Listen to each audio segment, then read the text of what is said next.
Hello everyone, welcome to our YouTube preparation channel. दोस्तों, मैं रुबेल और मैं आज आप सबके सामने यूनियन बजट 2025 इसका मोस्ट इंपॉर्टेंट 15 इंपॉर्टेंट एमसीक्यू लेके आया हूँ। तो आप लोग पूरा वीडियो एंड तक देखना और इस चैनल को सब्सक्राइब करना बिल्कुल मत भूलिए। और देखो, ऑनलाइन क्लासेस चल रहा है for BEd entrance Assam university Silchar 2025 के लिए। तो आप लोग ज्वाइन कर लो Rubel sir academy only 300 rupees monthly fees pay करके थ्रू यूपीआई यानी फ़ोनपे, जीपे या पेटीएम से 9101467653 इस नंबर पे करके इसका स्क्रीनशॉट मेरे व्हाट्सअप नंबर पे भेज देना। मेरा व्हाट्सअप नंबर है 9101467653, ताकि मैं आपको ग्रुप में ऐड कर सकूँ। और देखो, आप लोग ऑफिशियल डीएमई ग्रुप पे भी ज्वाइन कर सकते हो ओनली 500 रुपीज़ पे करके। इस पे सब नोट्स प्रोवाइड करूँगा। तो शुरू करते हैं आज का जो पहला क्वेश्चन नंबर 1।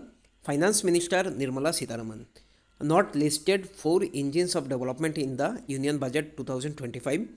तो देखो option sir, agriculture, MSMEs, investments and import. तो कौन सा सही आंसर है? इसका जो राइट आंसर होगा वो है ऑप्शन डी, इम्पोर्ट। तो निर्मला सीतारमन जी ने लिस्ट नहीं किया 4 engine of development in the union budget 2025। तो इस पे जो लिस्ट नहीं किया गया वो है इम्पोर्ट, इस पे एक्सपोर्ट ये लिस्ट किया गया था। देखो, agriculture, MSME, investment and export, ये याद रखना। Question number 2। Which state will get a Makhna board to boost cultivation and marketing of foxnut? तो कौन से स्टेट को मतलब कह सकते हैं मखना बोर्ड मिलेगा टू बूस्ट कल्टीवेशन को बूस्ट करने के लिए, साथ ही साथ मार्केटिंग ऑफ फॉक्सनट? देखो, असम, बिहार, यूपी या तमिलनाडु। तो इसका सही आंसर होगा देखो ऑप्शन बी यानी Bihar. Question number 3। In which year aspirational district programme यानी एडीपी, तो ADP was launch? Option sir देखो 2008, 2019, 2018 या ऑप्शन डी 2010। तो इसका सही आंसर होगा देखो ऑप्शन सी यानी 2018। ये याद रखना, aspirational district programme ADP which was launched by the Prime Minister Narendra Modi in 2018। ये याद रखना। Question number 4। Consider the following statement about prime minister Dhan Dhanya कृषि योजना। ये नया स्कीम है, ये याद रखना, PMDDKY। Prime minister Dhan Dhanya कृषि योजना यानी PMDDKY was launched in the year 2024-25 in the union budget. Number 2, this scheme will be implemented in partnership with the states across 100 districts in its first phase. The scheme will be on the lines of the Aspiration District Program यानी ADP. So which of the above statement is or are correct? Options are only 1 and 2, 2 and 3 या option D 1, 2 and 3। तो इसका सही answer होगा देखो option C यानी 2 and 3, ये सही है। बाकी देखो, it is the new scheme और ये लॉन्च किया गया था 2025-26 के बजट पे, ये याद रखना। Question number 5। Finance minister has announced the setting up of a new urea plant act.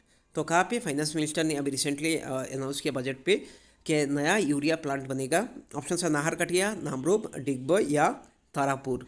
तो इसका सही आंसर होगा देखो ऑप्शन बी यानी नामरूप, ये याद रखना।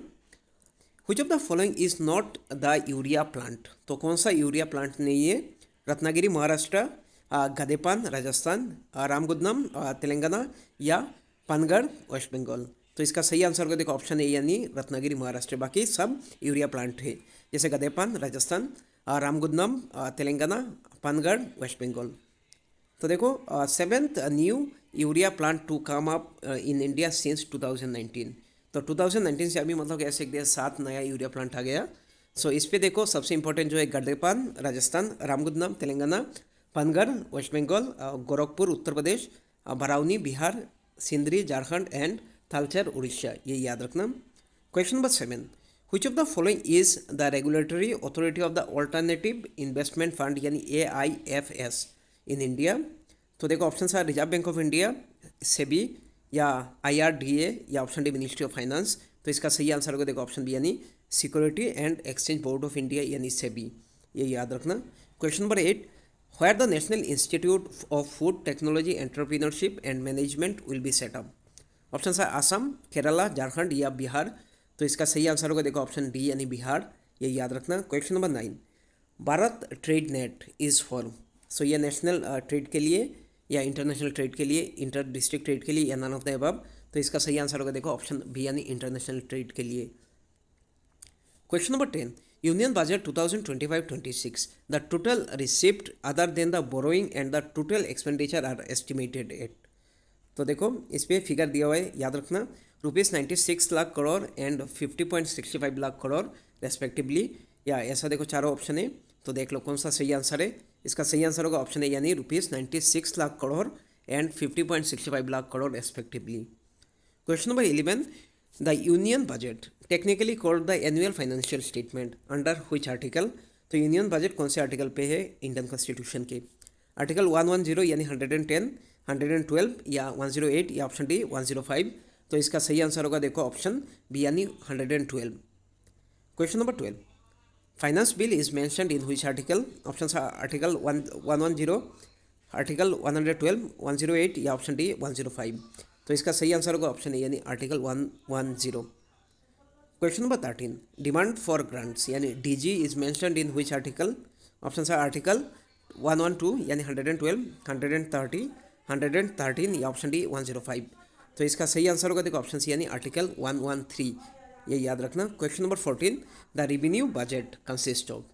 द गवर्नमेंट रेवेन्यू रिसिप्ट यानी tax revenue and revenue expenditure, या revenue expenditure is for the normal running of government and departments, या revenue expenditure is for normal running of government and departments. तो ये दोनों ऑप्शन सेम हो गए, तो option D none of the above. तो कौन सा सही है? इसका सही आंसर होगा ऑप्शन अच्छा देखो इस पर जो है इस पर ऑप्शन थोड़ा सा गलत हो गया, ठीक है। तो ऑप्शन सी होना चाहिए था, इस पर क्या होना चाहिए था? देखो द गवर्नमेंट्स रेवेन्यू रिसिप्ट, इस पर tax revenue and non tax revenue ये दोनों होगा, ठीक है, एंड रेवेन्यू एक्सपेंडिचर।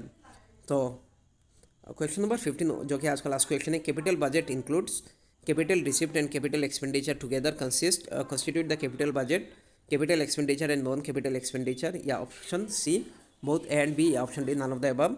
तो इसका सही आंसर है ऑप्शन देखिए ए, capital receipt and capital expenditure together constitute the capital budget. तो आज के लिए इतना ही, thank you so much. Online class join कर लो।